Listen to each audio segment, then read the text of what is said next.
Welcome back to Passionate About Music Education, a channel dedicated to music educators like yourself. I'm Rachel Hardman, and today we're going to talk about how to inspire children to love music. Before we dive into this topic, don't forget to subscribe to the channel. It's easy to encourage children to love music because they already love music.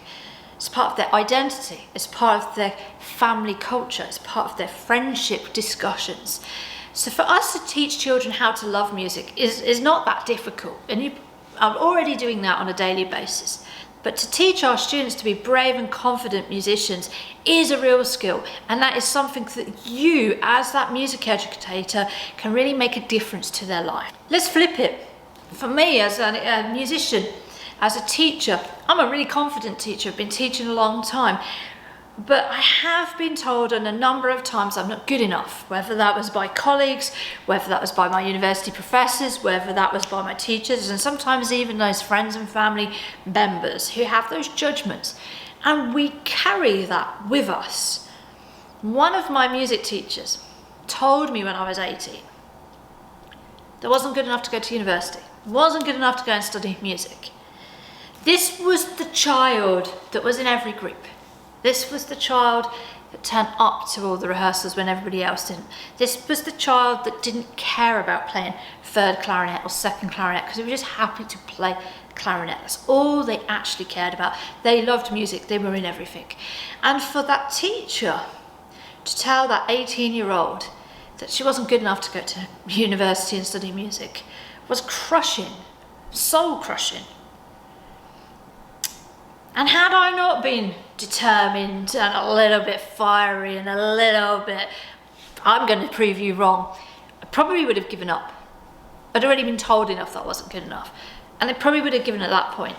But I didn't. I proved her wrong and I went to university and I overcame all the challenges of being at university. Like yourselves, you know, all those confidence issues about performing and, you know, how do we fit in and how are we going to play and how are we going to make a career of music. And I went and studied teaching, and the one thing that has always stayed with me in the 25 years of being teaching is not to be that teacher who crushes somebody's dreams. And we don't always get it right, and we're not always perfect, but for me, encouraging our students to be brave and confident is as equally as important as that love for music. Encouraging and praising good work. Tell the student they're doing well. Explain why they're doing well. Give them the motivation to keep going and practicing, to keep improving.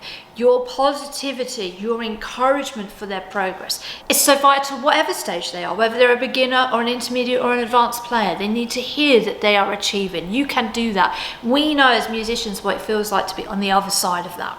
Other action point that you could do is to help your student be successful by ensuring that they understand how the instrument works and the setup of it. There is nothing worse than a very keen, enthusiastic student who doesn't have the right tools and they haven't got their strap in the correct place. They're not using good reeds. They haven't got the right mouthpiece. They haven't got a decent instrument. And although you and I can't necessarily buy the instrument for them or encourage their parents to buy the instrument, you know, the parents might not be able to afford it. If we give people the correct information, if we try to explain how these things work, why it's important to have that good reed, why it's important to have that good instrument, then we've done our best to serve that student. We know what playing on a cheap rubbish instrument does for confidence, and it doesn't work, and that, you know, even trying to service it doesn't help. So by us sharing that information out to parents, so to help them understand, particularly those parents who don't come from a musical background, then we are doing a service for our student to be successful, because we know when you play an instrument that's not working properly, you don't have the book, you don't have the reeds, students get bored, they get fed up, they get unmotivated because it doesn't work properly. Another way that you can help your student is to encourage them to avoid this perfectionism attitude to learning music. I see it over and over again where students are on the same piece of music for 5, 6, 7 weeks, particularly at the beginner stage, trying to do the same skill. But once they've understood the skill and concept, that really is generally enough to play it perfectly, to play those simple beginner melodies perfectly. Yes, we can aspire to that, but if they've understood the concept and understood how it works, by applying that knowledge to the next piece, they will make progress. They will practice.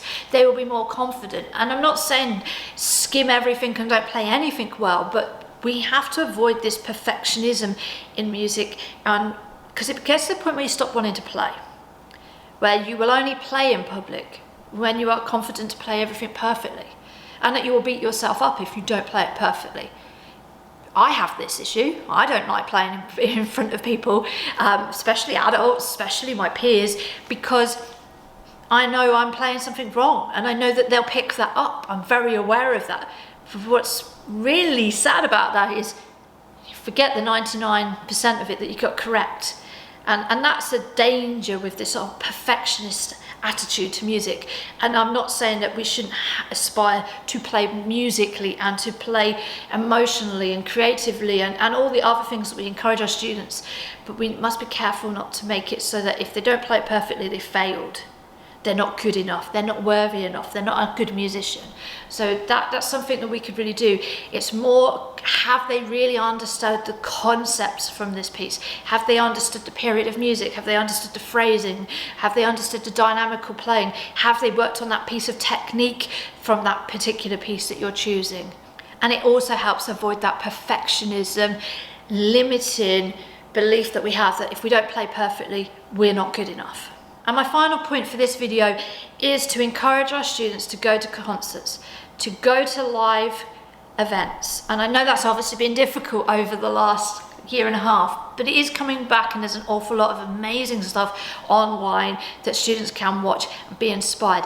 There is nothing more inspiring than hearing a musician that's maybe only 10 years, 15 years older than them, playing their instrument and doing amazing creative things. I mean, I was lucky enough to go to the National Flute Association workshop in Florida, and I had the most amazing musicians doing all sorts of really cool stuff, playing different pieces, working in different ensembles, using all these extended techniques, and it was just so inspiring. Even as an adult musician, I was inspired and I learned something new from all of these wonderful musicians, and now I listen to them and I follow them on Instagram like we all do, and it's just so important that we encourage our students to listen to music, to listen to musicians playing their instruments so they know what it should be sounding like, what they like, what kind of style they like. Again, with the saxophone, and I'm just picking this as an instrument, there is a whole wealth of jazz music, there's a whole wealth of pop music, and there's a whole wealth of classical music. We need to open their mind to all of it, because that student may actually just completely fall in love with classical saxophone and classical saxophone sound, but they also might play all the other styles in your bands or out in the community. So it's really important that we are opening their minds to all these different wonderful talented musicians like you and I, and hear you play, hear who you love, who do you listen to, who are you inspired to. Share that with your students so that they love music. Our job is to encourage students to love music and to be inspired beyond the classroom, beyond school, so that music becomes a lifelong hobby and not something that just stops at 18. So I hope this video, this positive video about how we can help students love music, has re-inspired you, and the role that we as educators have in encouraging students to love music. I'd love you to share how you inspire your students to love music. What do you do to help them love music? Drop that in the comments below, and I look forward to seeing you again here on Passionate About Music Education.